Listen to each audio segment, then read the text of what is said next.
Bonjour les amis, Marc Maillot encore avec vous avec une méditation tirée du premier verset de la Bible aujourd'hui. Genèse 1:1. Au commencement, Dieu créa le ciel et la terre.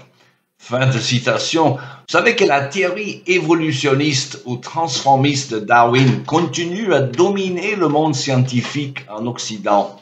Est-elle compatible avec la foi chrétienne? Alors aujourd'hui, nous abordons le sujet apologétique principal du monde occidental, à savoir la foi chrétienne par rapport à la théorie darwinienne.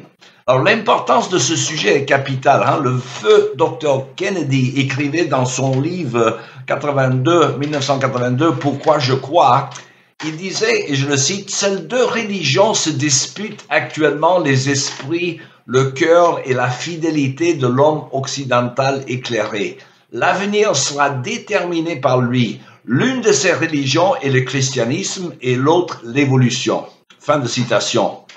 Alors, il y a des scientifiques croyants qui pensent que la foi chrétienne serait compatible avec la théorie darwiniste de l'évolutionnisme ou, comme on dit plus précisément en français, le transformisme. Que pouvons-nous dire en 5 minutes seulement sur cette question si vaste? Plusieurs choses. Premièrement, le phénomène de l'évolution est un fait. Je veux dire la modification à l'intérieur des espèces par des mutations, les petites modifications du code génétique et la sélection naturelle. Et on appelle ça la microévolution. Personne ne le conteste. Par contre, ce qui est loin d'être prouvé, c'est l'idée que toutes les espèces proviennent d'un même organisme primitif qui se serait formé par hasard par le biais de la matière inerte, ce qui est déjà non scientifique car contredit par la première loi de la biogenèse selon laquelle la vie provient uniquement de la vie. Alors, de cette cellule dite originelle, formée par hasard, seraient nées toutes les espèces qui existent, les plantes comme les animaux. Alors cela s'appelle la macroévolution, ce qui est loin d'être prouvé. Or, à l'époque moderne, avec nos microscopes électroniques, nous savons qu'il n'existe pas de cellules simples comme l'on croyait à l'époque de Darwin. Mais même dans les plus petites cellules, on trouve un abîme de complexité inouïe. Chaque cellule est une véritable usine où se passent des multiples opérations indispensables à la survie de l'organisme. Croire que ces cellules aient pu se former toutes seules exige une crédulité énorme car l'évidence scientifique manque totalement. Alors, il faut effectivement beaucoup de foi, ou plutôt de crédulité pour être un athée. Alors, pour citer cette boutade de Voltaire, qui était pourtant pas connu pour sa foi, il disait, et je le cite, « L'univers m'embarrasse, je ne puis songer qu'il existe cette horloge qui n'est point d'horloger. » Fin de citation.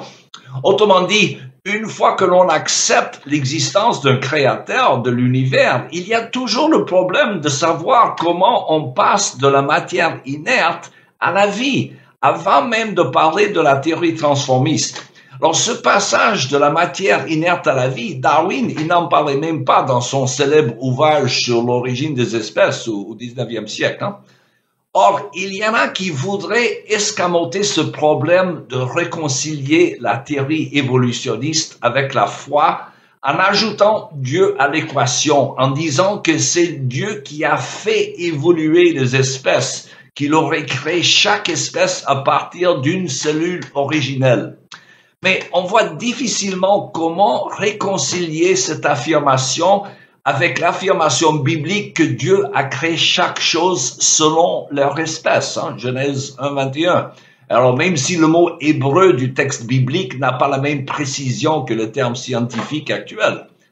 Le sujet de l'évolutionnisme est donc très vaste, car il faut l'aborder de tous les plans scientifiques, donc biologiques, chimiques, géologiques, etc. Évidemment, aucun homme ne comprend tout. Il faudra attendre une explication de Dieu lui-même pour savoir comment il a fait pour créer la vie. Nous nous limitons donc à la question de savoir si il est compatible avec les données claires et nettes de l'Écriture sainte. Et nous allons aborder ce sujet d'un autre angle la prochaine fois. Il me reste Juste le temps de vous souhaiter une bonne journée et à la prochaine.